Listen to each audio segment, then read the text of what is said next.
Alright, you ready? Yeah, I'm confused anyway. What are you confused about?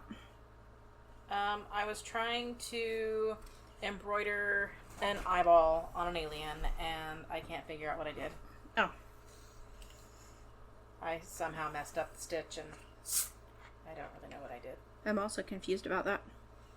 Yeah. Alright, well, let's see if we can get through this without melting.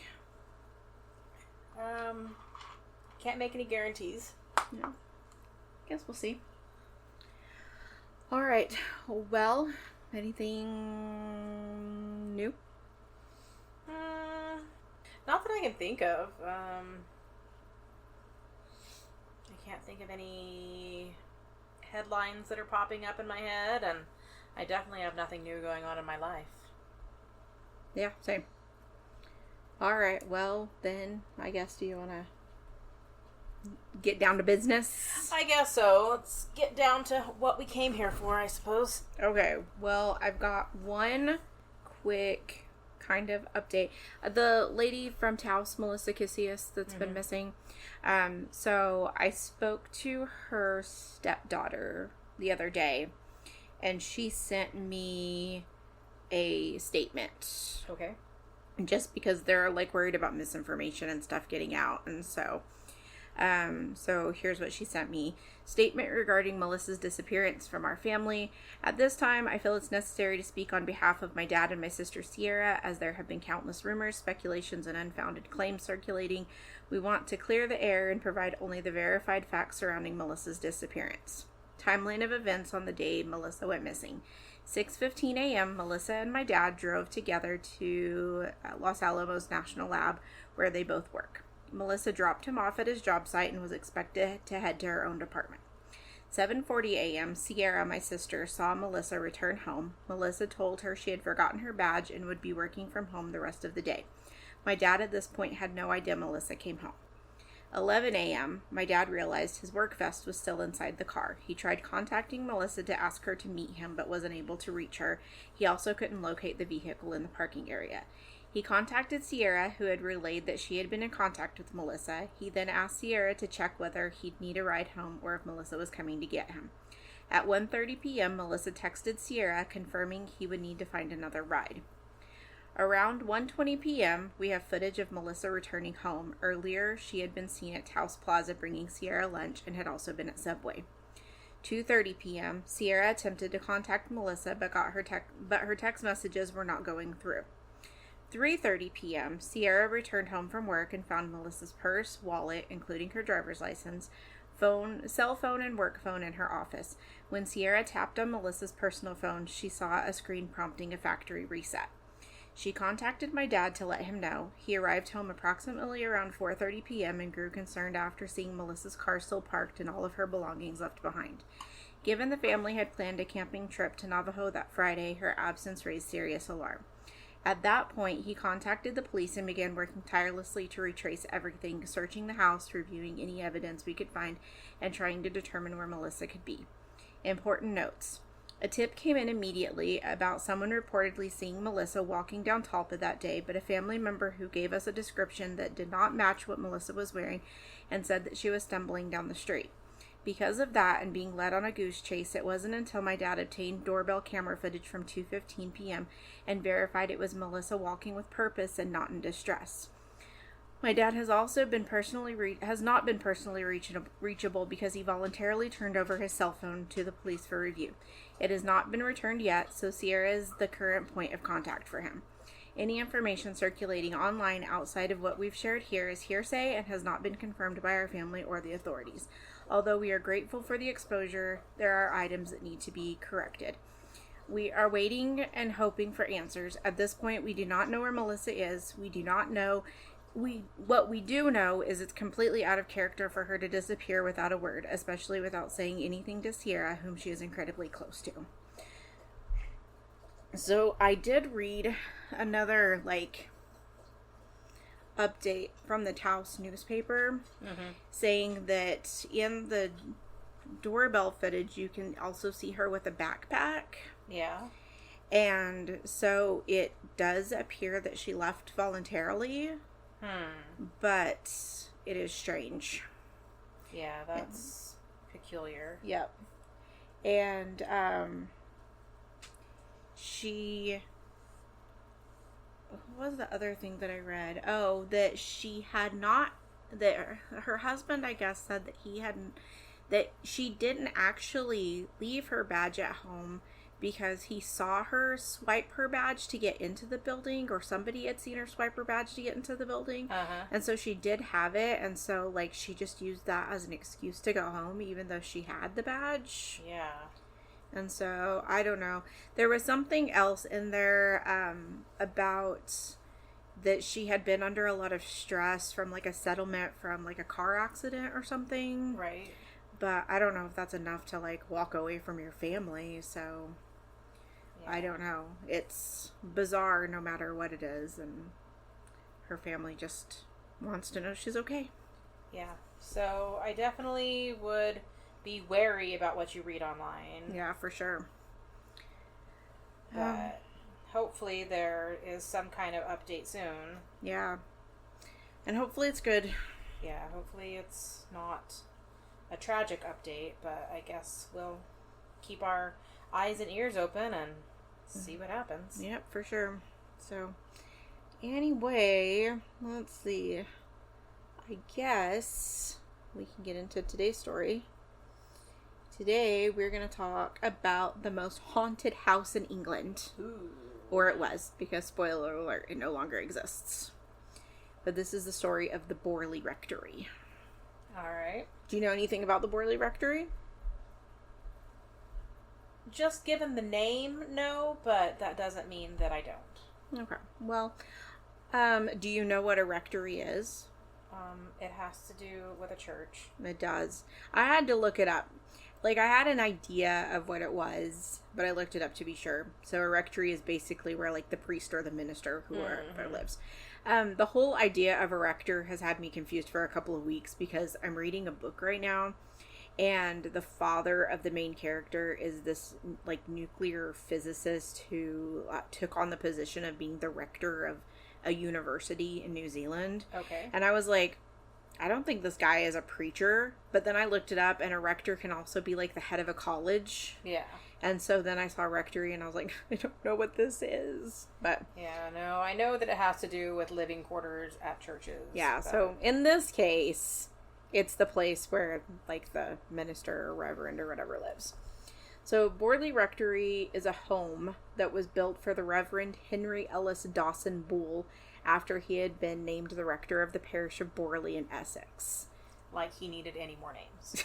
Absolutely. I learned so much vocabulary researching this story. So, Borley Church is a parish church. Mm-hmm. And so then I was like, okay, well, so what's a parish? And a parish is a territorial unit within a diocese, typically overseen by a priest or a minister, and serves as a community of Christians. I was going to say, it's sort of like a little township. Yeah, and it's like, I guess this one's made up of 3 hamlets. I did not go that far. And so the rector of the parish is like the priest in charge, holding spiritual authority and responsibility for the congregation. They oversee worship, spiritual direction, and the selection of other clergy. The rector also usually serves as the chair of the vestry, which is the parish's governing body. Mm-hmm.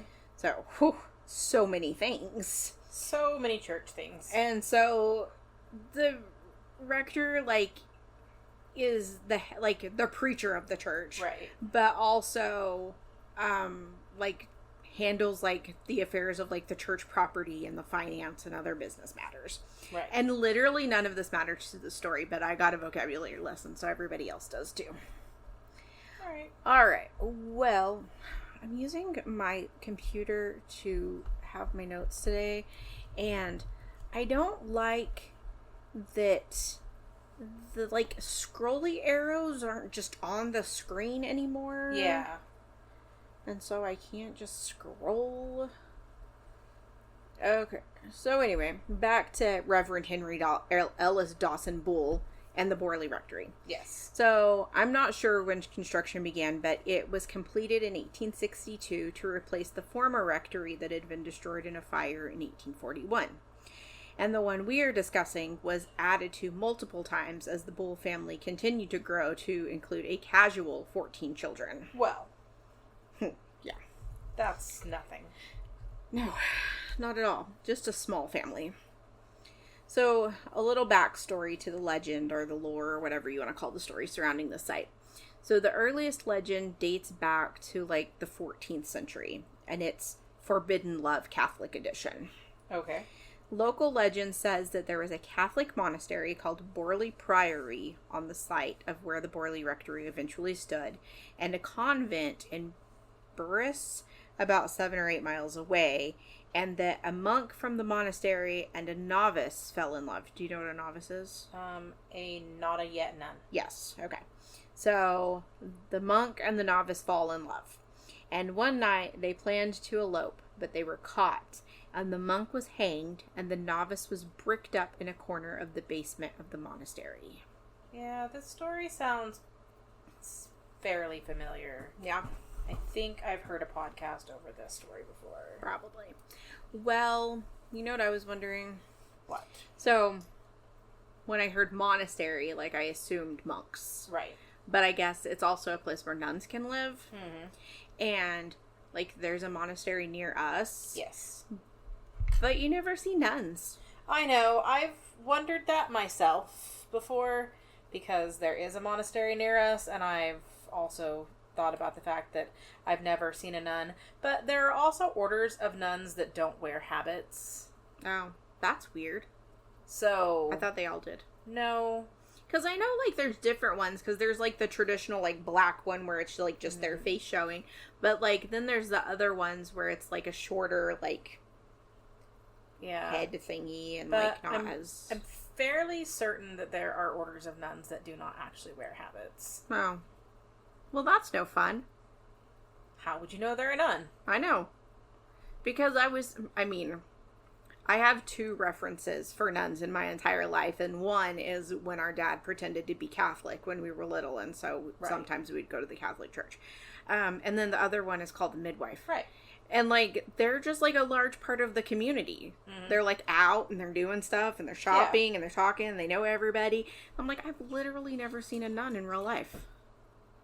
No. That I know of, apparently. Apparently I have, because apparently, according to our mother, I was scolded at a grocery store or something by a nun one time. No. Well, what were you doing?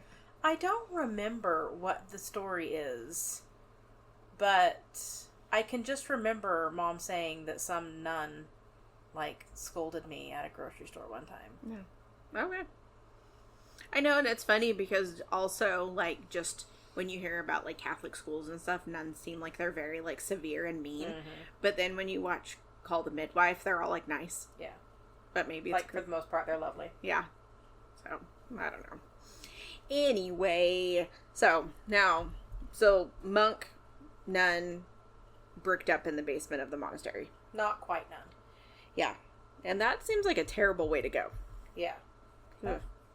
Doesn't seem very Christian of them. No. Poor lizard. I think she's shedding, and so she keeps rubbing her face on her log and different things. Trying to get that crusty old skin off. Yeah. Scraping it off. You got some right here and some right here. It's itching my face. My face is so itchy. Alright, so fast forward about 300 years to the 17th century, when a man named Henry Waldengrave owned a large manor house that was built on the site of the old monastery / future rectory. There was a young nun named Mary Lair who had recently moved to the Burris convent from France. She met and married Henry Waldengrave and moved into the manor house. So I guess it's okay to, like, get rid of your vows as long as you're not running away with a monk. Because they didn't brick her up in a basement. Right, like... But also this was 300 years later, so... Right. But she still did not meet a pleasant end. So one night in a rage, I don't know what the rage was over, but Henry strangled his young wife and buried her in the basement. That also doesn't seem very Christian of him. No. But there's no accounts that says that he ever was one. Oh, okay. Yeah, well, so. He's just a guy who lives in a house. He's just a fella in a house. Okay. Yeah. So now we're going to fast forward another 200-ish years, and we're at the construction of the Borley Rectory for the Bull family. As I mentioned earlier, the house was added onto as the family grew and eventually consisted of 20 rooms. So according... a heck of a lot of rooms. It's a heck of a lot of rooms. I know Dark Histories called it a mansion house. And also, according to Dark Histories, Reverend Bull was kind of kooky. Alright. Yeah, so you could often find him lying on the floor of the library shooting rabbits as they ran across the lawn. Okay. He would only wear his clerical dress whenever he had to. He was also often seen riding through the village on his way to a hunting shoot or an amateur boxing match. Okay. Yeah. So, he was a fun reverend. Yeah. He had some hobbies. He did. The Bull family and servants and friends reported various hauntings throughout the property. The children would often hear footsteps at night and 3 knocks on their doors, but whenever they'd open the doors, no one would be there. A nursemaid stayed employed with the family for only 2 weeks before she left because she kept hearing footsteps outside of her room at night. And it seems like the footsteps and bangs and crashes just became a regular occurrence in the house. Now, I'm not saying that it wasn't haunted. Mm-hmm. I'm just saying there's 14 children. Yeah. 2 parents. Mm-hmm. And a slew of servants. Right. So, who knows who's probably up. not the quietest house. Yeah. So, a school friend of Harry's, who was the eldest Bull son, claimed that his French dictionary went missing and it reappeared with a thump on his bedroom floor one night while the door was locked when he was staying with the family. Yep. And then there was the nun. So, and she's like the most famous haunting of the entire place. So one day, a couple of the Bull children were coming home from a garden party when they saw a nun walking along the path on the property. When they approached her to speak to her, she disappeared. And the nun became a regular apparition, usually seen at twilight. Harry's friend that had been staying with them often saw the nun walking along the path in the gardens. There's an account on BorleyRectory.com that goes as follows. 30 years ago, a local young man, now a burly woodcutter, from whose lips I lately heard the incident, with another youth, was in the shrubbery near the moat at dusk. Apparently there was a moat. As churches need. Yeah. In his own words, why we was there don't matter, but there we was. And we saw a lady all muffled up in gray come out from the bushes and go towards the moat. We wondered who she could be and why she were there all amongst the wet bushes. She went quiet-like, and when she came to the edge of the water, she wasn't there. My mate and I rushed out from where we was hiding, and I called to him, "Quick, Charlie, she's fallen in the water." But when we got to the edge, there was nothing. So Reverend Bull loved the idea of this ghost nun. Okay. Because he's kooky. He's I don't know what word I'm trying to think of. Yeah. He's a nut. And so he loved this so much that he built a summer house overlooking the area known as the Nun's Walk. Okay. Where he would just sit and watch and wait for her to appear so he might have the chance to speak with her. And, like, people would see him just, like, hanging out on the porch with his cigar, just waiting for this nun. And I guess he did see her sometimes, but he never talked to her. Also, I'm intrigued by the idea of building a summer house at your house. Yeah, I was sitting here pondering that myself. I'm just like, how many houses do you need on the same property? Like, is it a very large property? It doesn't seem to be that large just from looking at, like, a layout of the property. But there were also 2 summer houses built on this property. And I was just wondering, like... Get a summer over here. Was this, like, a common thing in the 1800s? Or is it a common thing in England? Or, like... Get a summer in the backyard. And because... nobody else seems to think this is weird that reports on this. Yeah. Like, when I think of summer house, I think of, like a lake house, or a cabin in the woods, or a beach house, or something that's not anywhere near you that you go and you stay at for the summer. Not just another house that's, like, on your property. 10 steps away from your front door. Yeah. So, anyway, summer house. The nun was also said to have shown up in the children's nursery many evenings in the winter, and that the children didn't seem to be afraid of her. In fact, in that same article on the BorleyRectory.com page, it was said that the children would even look for her and welcome her to the room. Okay. Yeah. She also appeared to be a bit of a peeper Tom. Okay. She was seen staring in the dining room window while the family was eating so often and disturbed so many guests that Reverend Bull eventually had the window bricked over. And this was probably triggering for her if she was the nun who was bricked into the basement. Right. It's like, rude. How come everybody's bricking me away? Yeah. But anyway, so another haunting that was seen often was a horse-drawn carriage driven by a headless coachman. Okay. This is suspected to be the coach that the nun and the monk were attempting to elope with. I don't know why the coachman is headless. Yeah. Unless they, like, chopped his head off. I was gonna say, helping them. Maybe they beheaded him for attempting to, I guess, help with their elopement or whatever. Reverend Bull died in May 1892 in a bedroom upstairs of the rectory known as the Blue Room. And Harry Bull, his son, took over as rector and lived in the house with his sisters until 1911, when he married a woman named Ivy. Harry was 49 and Ivy was 29. When she and Harry married, she was a widow with a 10-year-old daughter named Constance. And they moved into Borley Place, which was a house on the grounds across from the rectory. So apparently this property is just houses. Yeah, it's lousy with houses. The Bull sisters did not approve of Ivy. Okay. And they were sure that she only married Harry for his money. Harry was just as kooky as his dad. And he was known to fall asleep all over the house and garden. Okay. He could have suffered narcolepsy, or he was just really sleepy. Just a very sleepy dude. Same. He also was a crazy cat lady. As we all are. Yeah, he had dozens of cats. The cats all had their own names. He even had a little cemetery made and maintained for them on the grounds, and they had little miniature handmade headstones. He also discussed spiritualism with his parishioners and would tell them about the ghosties on the property, and he would tell them about how he liked to hang out at the summer house watching for the nun just like his dad. Yeah. And in 1927, Harry Bull died in the Blue Room of the rectory just as his father had.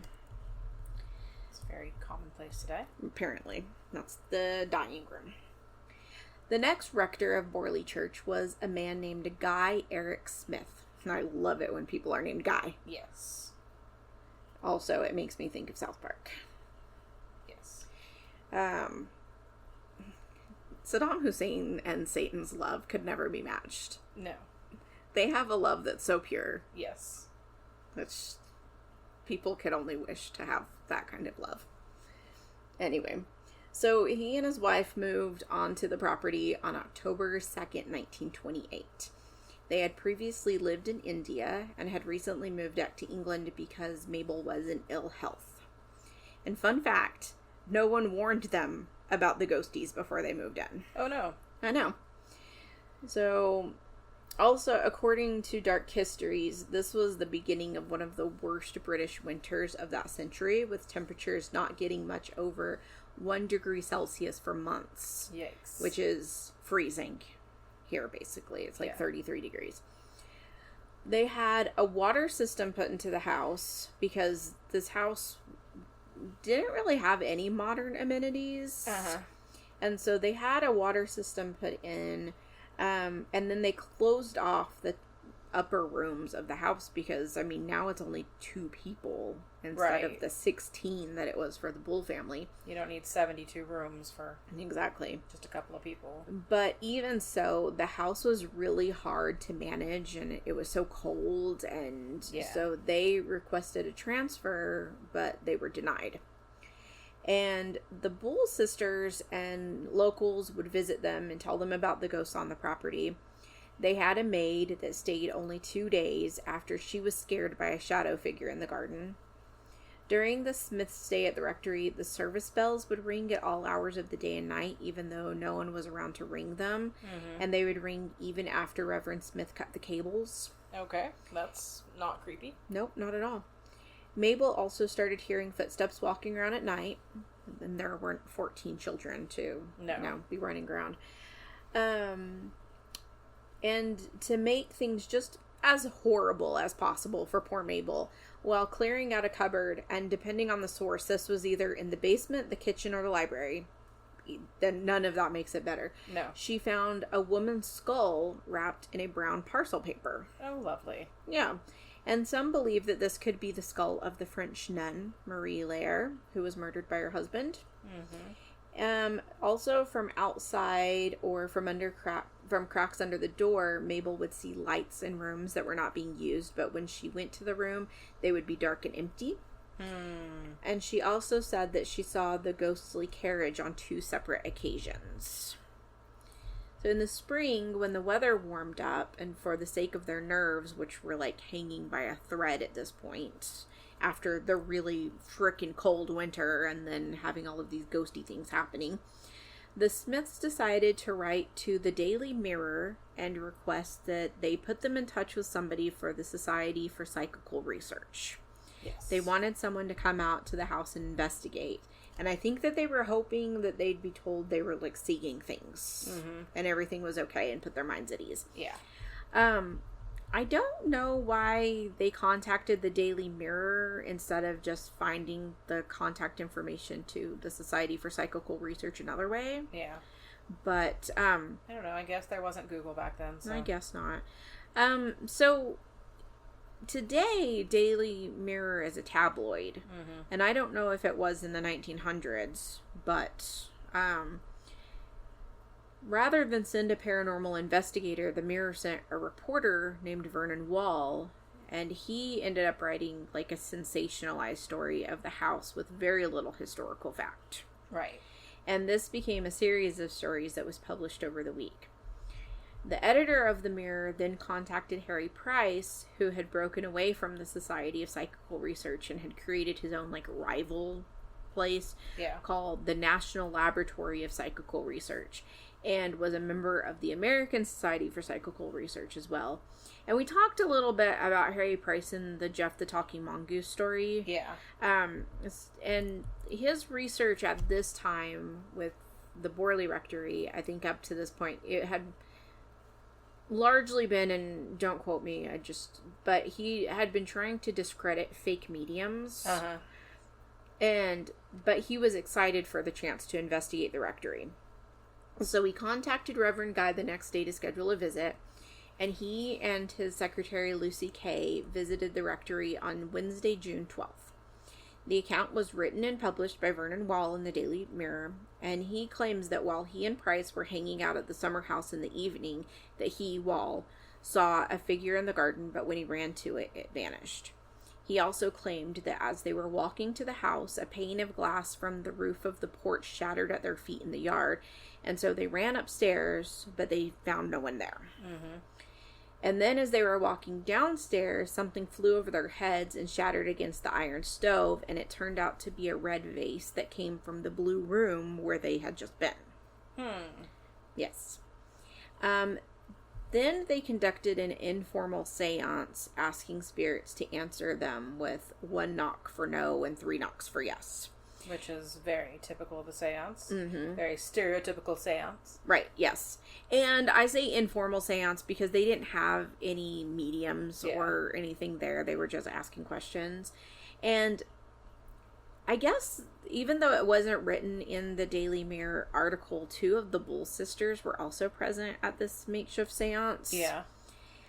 Okay, so I watched a movie called Borley Rectory. Okay. On IMDb, the synopsis is Borley Rectory is an animated movie chronicling what came to be known as the most haunted house in England. It's from 2017, and it's black and white, and it's actors acting out the scenes while a narrator, like, voiceovers the story. Okay. And it's supposed to be kind of documentary. Like, it's supposed to be, like, the facts of what happened. So in this movie, they kind of insinuate that the Bull sisters show up to ask questions to their brother about his inheritance, because remember, they didn't like his wife. Right.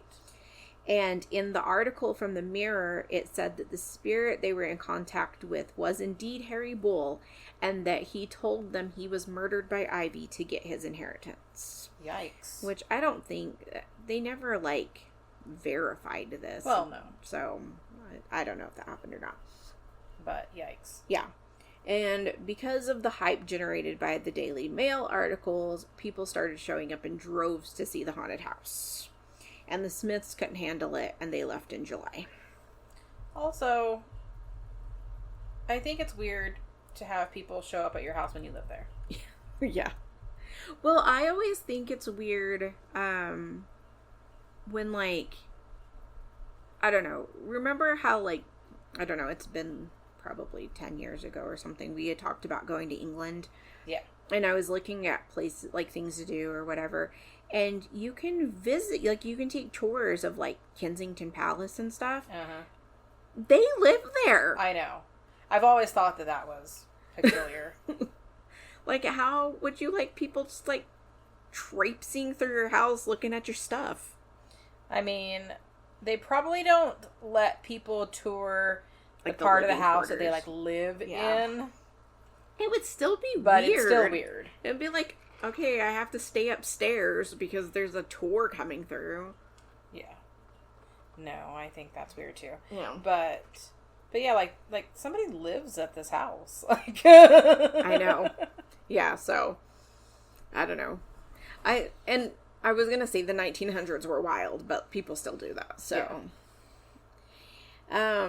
The Borley Rectory, after the Smiths left, sat empty for over a year. And in October of 1930, Reverend Lionel Algernon Foyster and his wife Marianne moved into the house. British people have lots of names. So many names. I mean, it's like 3 names, which we have 3 names. I guess we just don't go by all of our names. Yeah. This doesn't have anything to do with this, but it has to do with names. I keep seeing TikToks, I guess, where people are, like, talking about when they get married, they drop their middle name and make their maiden name their middle name and then take their husband's last name. Yeah. And they're like, isn't that, like, normal? I was like, I've never heard of that in my life. Like, is that something that people do? I don't know. I feel like, based on, I don't know, like period dramas that I've watched, that at least at one point was probably a thing. Yeah.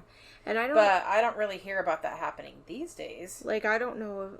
I'm trying to think of, like, the people who post it, but they're not usually, like, talking. It's usually, like, words over their pictures. Yeah. And so I don't know if it's, like, a Southern tradition or, like, a New England tradition or something, but, like, I've never heard of that before. It doesn't seem like it's traditional anywhere near us. No.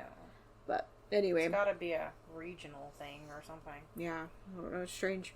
It's neither here nor there, but Marianne was 21 years younger than Lionel, which seems to be a running theme. They had adopted a daughter named Adelaide, and she was 3 when they moved into Borley. Reverend Foyster was a distant cousin of the Bull family and had even stayed at the house at some point as a child, so he already knew the ghost stories. So This was not a surprise to him when he moved in, like with the Smiths. However, the hauntings seemed to ramp up after the Foysters moved in. Okay. Marianne would hear her name whispered in the hallways. She claimed to have seen the ghost of Harry Ball on the staircase. Things would disappear and reappear days later in random places. The footsteps and other sounds were frequently heard. They also reported smelling lavender and other perfumey smells in the house. Objects were thrown at them almost daily. The service bells were ringing incessantly, sometimes all at the same time, which should have been impossible because of the way that they were, like, I guess, wired together. Right. Adelaide would get locked in her room. At one point, all of the keys and all of the doors fell out of all of the doors all at the same time. Mm-hmm. I don't know who witnessed that.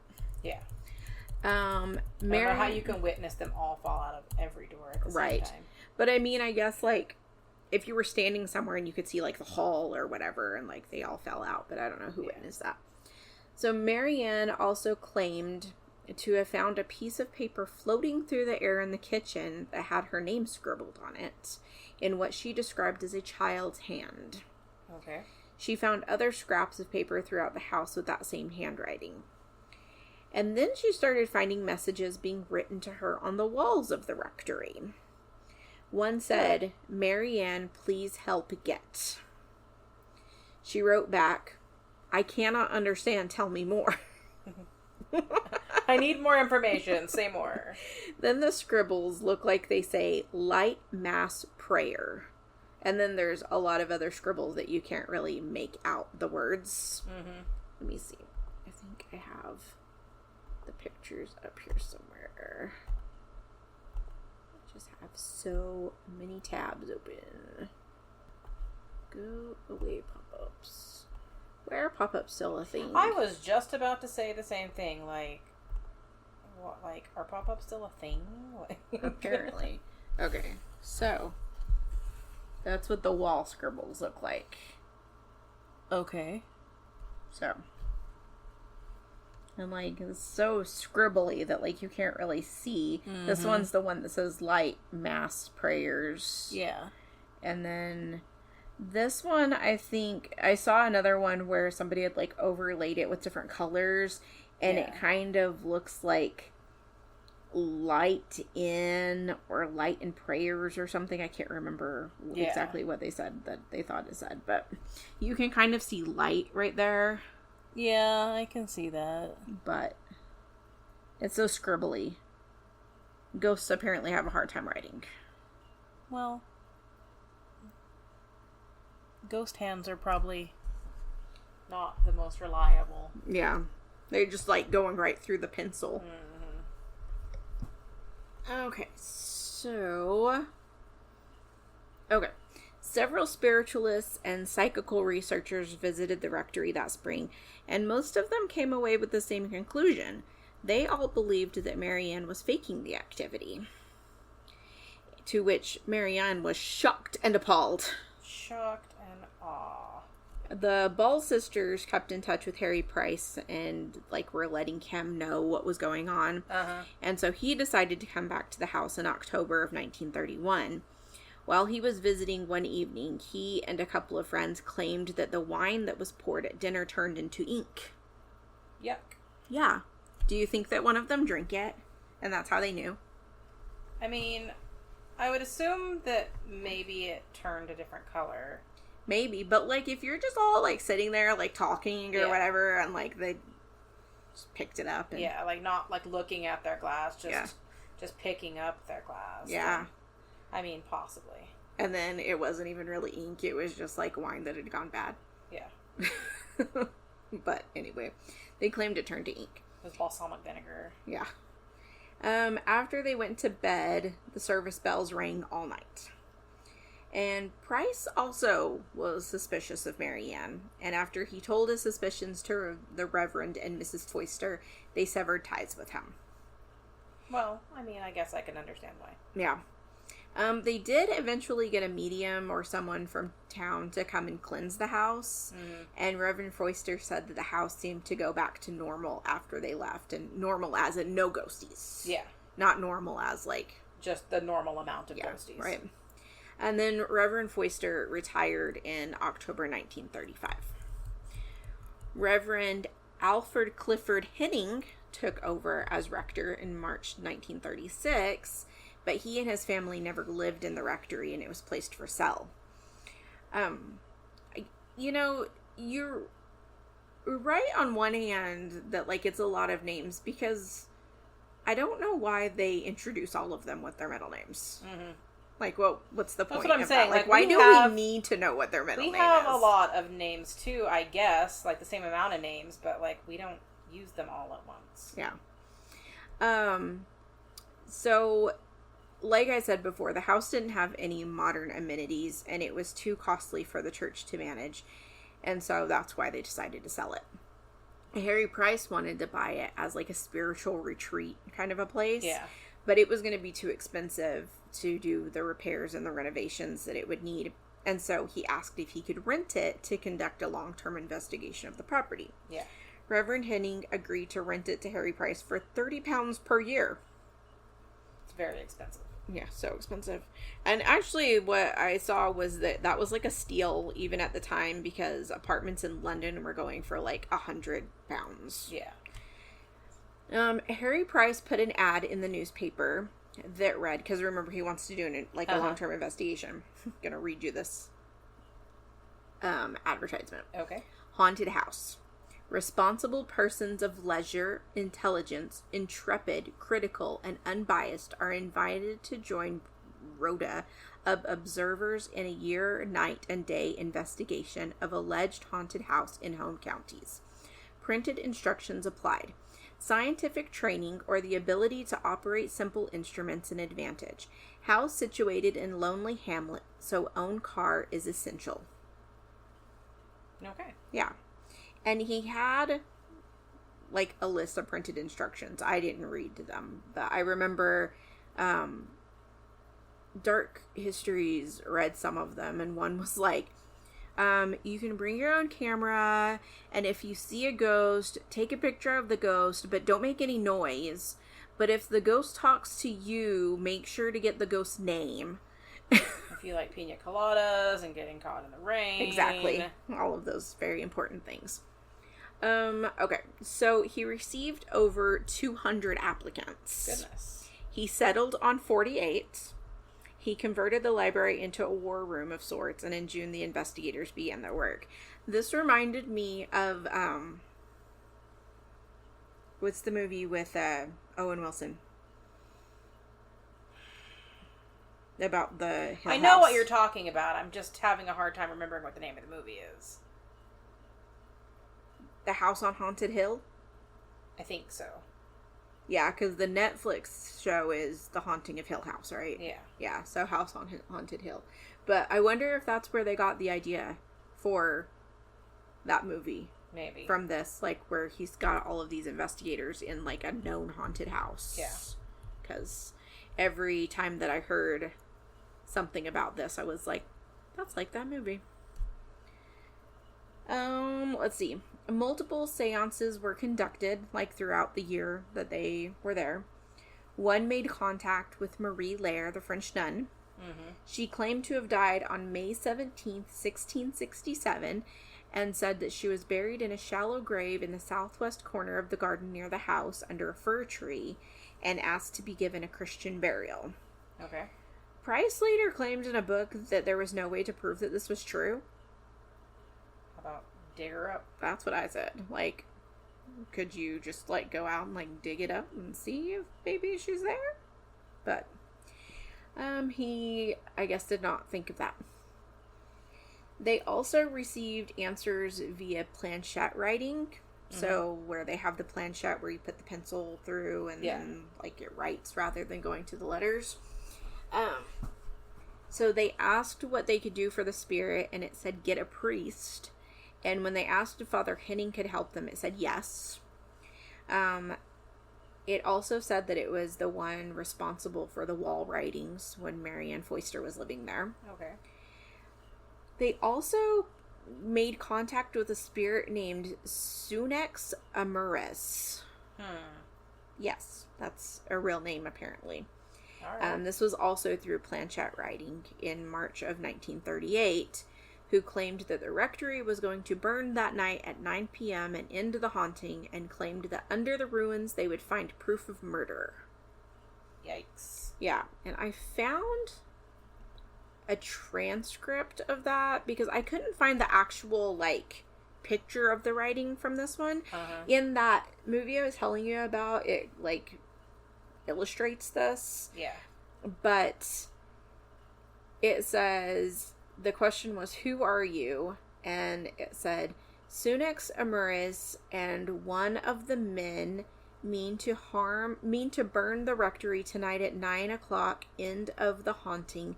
Go to the rectory and you will be able to see us enter into our own, and under the ruins you will find bone of murdered IND wardens under the ruins. Mean you to have proof of haunting of the rectory at Borley. I guess IND is indecipherable because there's another one. The understanding of which game tells the story of murder which happened here. And they asked, in which room will the fire start? And it says, over the hall. Yes, you must go if you want proof. And it says, why cannot you give us proof here? And it said, we will. And it said, they asked, what will you do to give us proof? And they said, you will find music in the study. And they said, we know, Roger put it there. And it says, let him get it and he will find it gone. Mean and mean once too. So, I don't know. That makes so much sense. So much sense. But I was just like, that's a lot of writing. Yeah. Because I even think that when people talk about just, like, using a Ouija board, and it'll be, like, this big, long thing, and I'm like, I would get bored. Not only that, but I always think, like, there's not spaces on a Ouija board. I know. So it's just, like, letter after letter after letter, like, how do you separate it into words? I know. And there has to be somebody responsible for, like, writing things down. Yeah. But anyway, spoiler alert, it did not burn that night. What a bunch of lying ghosts. I know. So at the end of the investigation, Borley Rectory was sold by the church to Captain William Hart Gregson, a retired captain of the Royal Engineers. And he's the person who wrote the article that I referenced from the BorleyRectory.com website. Yeah. He moved into the house with his two sons on December 16th, 1938. 2 months later, on February 27th, 1939, the house was destroyed by a fire. And so some people think this was like the dog dreaming. Does everybody hear the dog dreaming?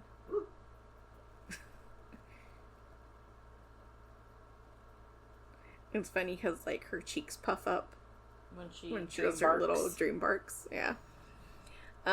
So anyway, some people think that this was, like, that prophecy, like, happening. It just didn't happen that night. Right. It was determined that the fire was started by an oil lamp being knocked over by a stack of books that had been knocked over. People like to believe that, you know, a ghost knocked the books over. Of course. And then some people say that they saw a figure standing in the window as the house burned. So shortly after the house burned, Harry Price published a book titled The Most Haunted House in England. 2 years later, Price requested to excavate the ruins to look for the proof of the murder that Sunex Amuris mentioned. The government wouldn't help because of the ongoing war effort. Like, they didn't have burly men to come help them do this. No. But Reverend Henning and the gardener assisted, along with Dr. Eric Bailey, a senior assistant pathologist. And they did find a piece of a jawbone with 5 teeth attached and a fragment of skull. Dr. Bailey confirmed that they did belong to a human woman, and after some analysis, it was determined that she was probably about 30 years old. Yeah. In 1945, the bones were given a burial in the Liston churchyard.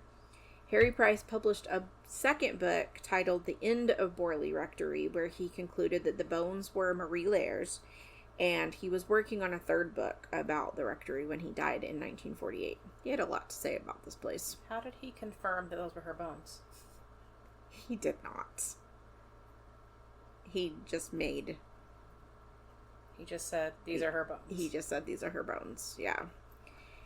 I am confirming that these are her bones. And a lot of people think that he made up the whole story about Marie Lair in the first place. That, like, that wasn't even something that people had even said before he wrote his books.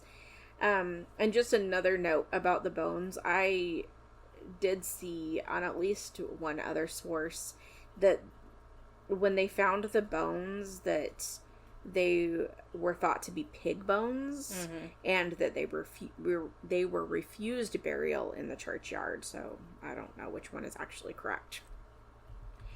And then lastly, Borley Rectory was officially demolished in 1944, and during demolition, Time magazine sent a photographer to take pictures of the once haunted house before it was gone. And there's a rather famous picture of the house where in the doorway you can see what appears to be a brick floating in midair. I've seen that picture. Okay.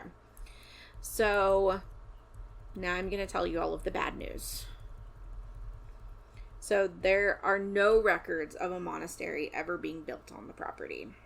Okay. And so this legend was largely debunked and thought to have been fabricated by the rector's children to romanticize the rectory. Okay. And the story of the walling up of the nun may have come from Rider Haggard's novel Montezuma's Daughter, or Walter Scott's epic poem Marmion. Okay. So they think that maybe the kids just made up the story. Okay. The skull found by Mabel Smith had been sent to Harry Bull for reinterment in the churchyard, but he forgot about it. Just have a skull lying around. Stuck it in a cabinet and forgot about it. Just put the skull over here and... Yeah. I'll deal with it later. Yeah. I don't know where the skull came from originally, but it was said that it was sent to him to be, like, reburied in the churchyard, and he just... You know what? He probably had ADHD. Yes. I'm going to set this over here. I'll do it later. Never thought about it again. The smells the Foyster smelled, remember they smelled lavender and other perfumes, could have come from the nearby Stafford Allens and Sons Limited factory that was about a mile away. They, I guess initially were a drug manufacturing company, but it was also called an essences farm, and they kept lavender, saffron, belladonna, digitalis, licorice, and peppermint to use in its commercial scents and essential oils and flavorings. So that could have just been wafting through the windows. One thing that I did not tell you about the Foysters was that in March 1931, they took on a lodger named Frank Pelis, who apparently liked people to call him Francois Dallet, even though he was not even remotely French. I also like people to call me Francois. So I understand. Marianne and Francois became lovers in the nighttime. Ooh. And Marianne later confessed to faking many of the hauntings as a way to cover up sounds that Reverend Foyster might hear. Yeah. It was a ghost, dear. It was a ghost, I swear. She does say, or did say, that everything she faked, she had seen for real at least once. Oh, okay. But then she, just built on them. She did also admit to the wall writings. Mm-hmm. And after the medium cleansed the house and it went back to normal, well, apparently, at the same time, Marianne had started staying in the city with her boyfriend during the week. And so she was hardly ever at the house to haunt it. Yes.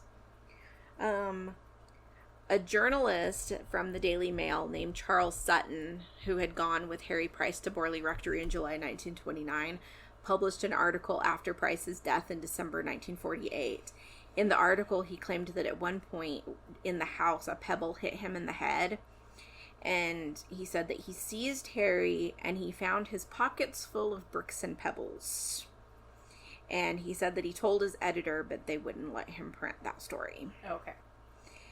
Henry Bull, the first Reverend Bull, died of syphilis which affects your brain. Yes. And that could account for some of the craziness that was going on during his time in the rectory. The kookery. The Time magazine brick photo is believed to have happened when a brick was tossed over the shoulder of a workman who was pulling down the building just out of frame of the camera. Mm-hmm. But that leads us to my favorite quote from Harry Price. People don't want the debunk. They want the bunk. Yes. So, not the most haunted house in England. It may or may not have been. I mean, there were a lot of people who swear they saw that nun. Yeah. So. But would that make it the most haunted house in England, or just a haunted house in England? The nun just makes it the most haunted house in England. Period. I watched another movie that was called The Ghosts of Borley Rectory, maybe. And that one is based on, like, Harry Price's investigation, like, whenever he rented the house. There are not 48 people investigating. He just has, like, 4 people with him or something. Yeah. But that one is very much made to be, like, a horror movie, and the nun is, like, very, like, scary looking and, like, jump scary, and... Yeah. That one, I don't think, was accurate to the story. Like the film, The Nun. Yes. Yeah. I mean, I've never watched that one, I've seen but previews. I assume that the nun's probably scary in that one. Yeah. I've seen previews, and the nun appears to be pretty scary. Yeah. Like, she's all, like looks dead and scary, and yeah. There was another one that I just saw about a little while ago that I missed completely whenever I was looking for things to watch for this, but I don't remember that one. It was like The Haunting of Borley Rectory, maybe. But anyway, that's the story of what may or may not have been the most haunted house in England. What was probably not the most haunted house in England. Yep. Zach Bagans is probably sad because he never got to go and yell at the ghosts. I mean, he still could. He still has the Dybbuk box in his museum. I just don't understand. Okay, let's let the concert be over first.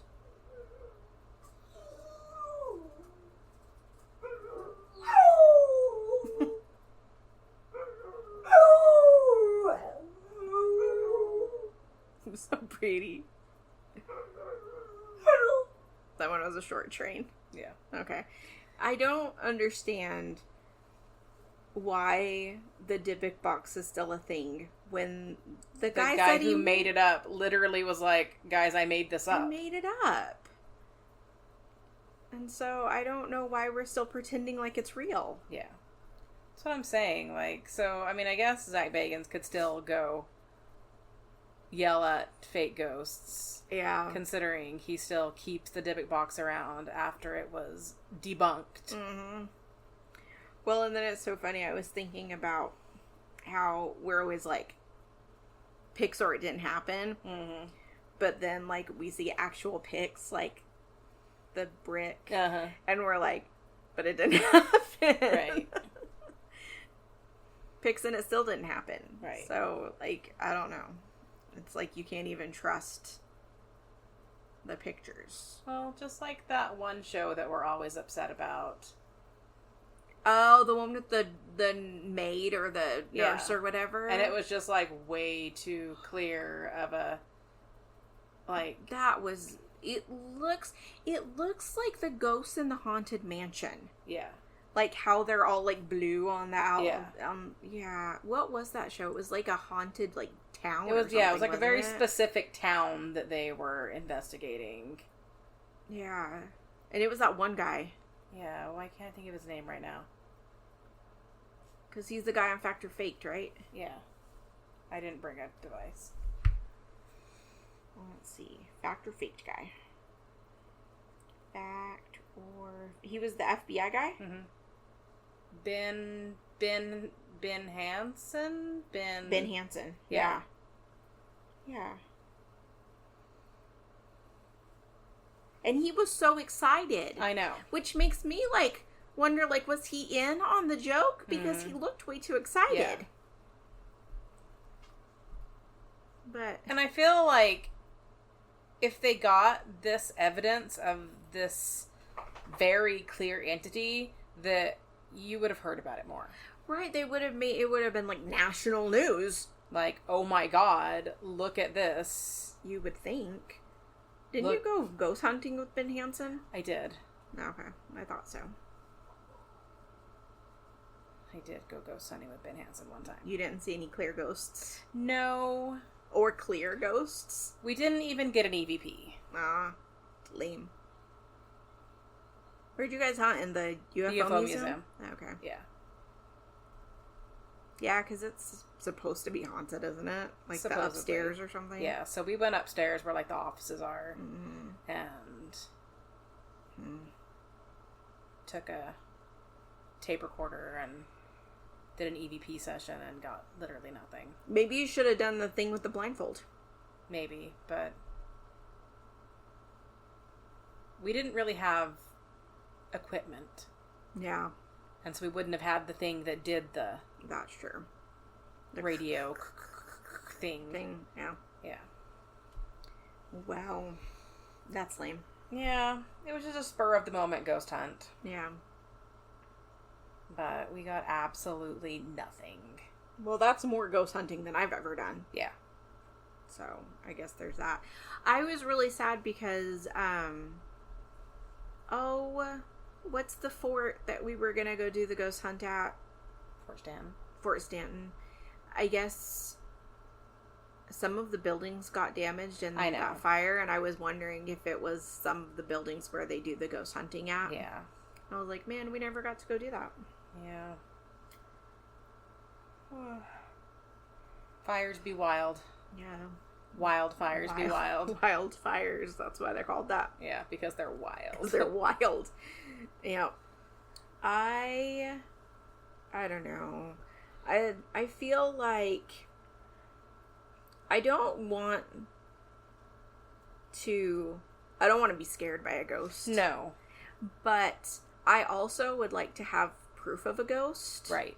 Because I just have such a hard time believing in things that I can't see. Mm-hmm. And I don't believe most of the ghost shows that we watch because I just don't believe that they don't have a PA or somebody upstairs dropping things on the floor and making the noises. Right. And I don't believe that after they filmed that there's not some editing that's done. Mm-hmm. And so I would like to be in a position where I can see something or hear something in real time and like... I'm very Fox Mulder about ghosts and aliens. Like, I want to believe. Right. Yeah, it's like I want to believe that it's true, but I just can't. I need some sort of empirical evidence. Exactly. Yeah. Well, that's that. That is that. We're no good at stopping. Like, not stopping, but we're no good at ending these. No. I mean, we just have nothing to say lately, and summertime is kind of boring. We just take naps. So many naps. So a lot of napping happening. I feel like Harry Bull. Yes. Just naps and naps and naps and naps. Just take a nap over here on the floor, take a nap over here. Where's Sarah at? Somewhere taking a nap. Taking a nap. Find a nook. She's in a nook taking a nap. I wish I had more nook naps. Yeah. Nap nooks. Nap nooks to take nook naps. Yes. But, Dr. Seuss would be so proud. I know. Except he was supposedly a terrible person, so. Well, for the sake of this moment, let's pretend like he wasn't. Yeah. Let's pretend that not all of our heroes are terrible people. Right. I know, I was thinking about that because we were talking about the new Harry Potter series, and I was just like, it just sucks because you can't even watch it in good faith. No. You can't watch it in good faith. You can't watch it and feel good about yourself. No. Because she's such a terrible, heinous human being. And it's just been such a large part of our lives for, like, the last, like, 20 years or something that it's just, like...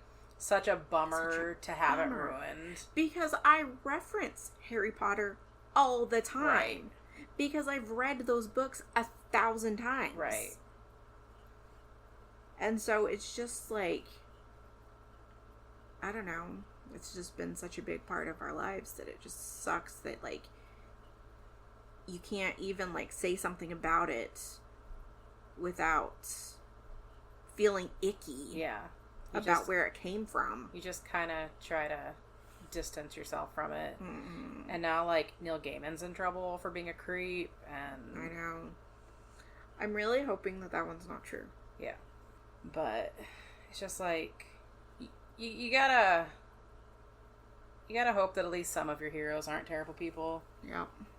Okay, well... We've got to get up early and take a cat to the vet. Yeah. Okay. We are on social media at Twisted and Mysterious. You can email us at twistedandmysteriousPodcast@gmail.com. No penguins yet. No. We're still holding out for the penguins. No Chinese. No Greenlanders or Icelanders. I don't know what people from those places are called. No Alaskans. So, if you know anybody that lives in really cold places. Yes. Or China. Just hook them up with our podcast. Give them a nudge. And I think that's everything.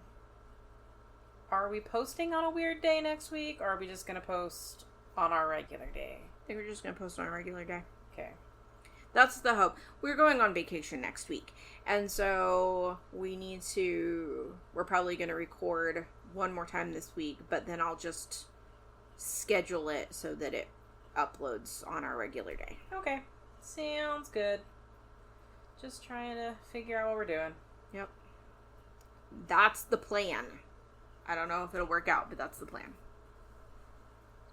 All right. Well, take it away. Always, remember that people are gross and don't get murdered. And if you are murdered, be more clear whenever you leave messages for people about where you are or what you need from us. Help get. Yeah. Complete sentences, please. And I need more nouns. Yes. Less verbs, more nouns. Yes. All right. See you next week.